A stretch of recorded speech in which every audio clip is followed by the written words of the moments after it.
அனைவருக்கும் வணக்கம்.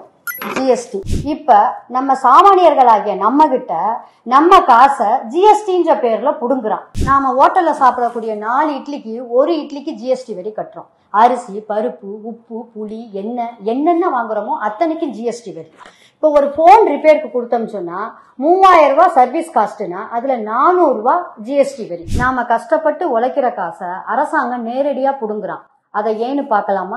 அனில் அம்பானியோட ஆலோ textile company 30,000 கோடி ரூபாய் கடன் வாங்குறாங்க பேங்க்ல. எஸ்பிஐ உட்பட ஒரு 8 பேங்க் கடன் கொடுக்கறான். இது பல வருஷம் ஆச்சு, அசலும் கட்டல, வட்டியும் கட்டல.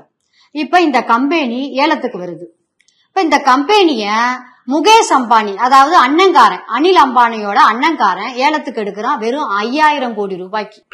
அப்ப அசல் 25,000 கோடி, அதுக்கான வட்டி, இது யாரு தலையில விழுகும்? அதுக்குத்தான் நம்ம மோடி இருக்காரே, நம்ம கிட்ட புடுங்கி அவங்க கிட்ட கொடுக்கறதுக்கு. போன் கடை, துணிக்கடை, நகைக்கடை, காய்கறி கடை, செருப்பு கடை, இப்படி ஊருக்குள்ள எங்க பார்த்தாலும் ரிலையன்ஸ் கடை, இவ்வளவு விதவிதமா எப்படி கடை வைக்கிறான்னு இப்பதான் புரியுது. முதலாளிகள் கோடிக்கணக்குல கடன் வாங்குறான், கட்ட மாட்டேங்கிறான்.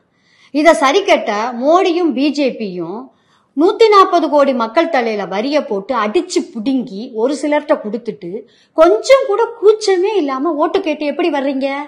நாங்களும் ஓட்டு போடுவோம் எப்படி நீங்க நம்புறீங்க?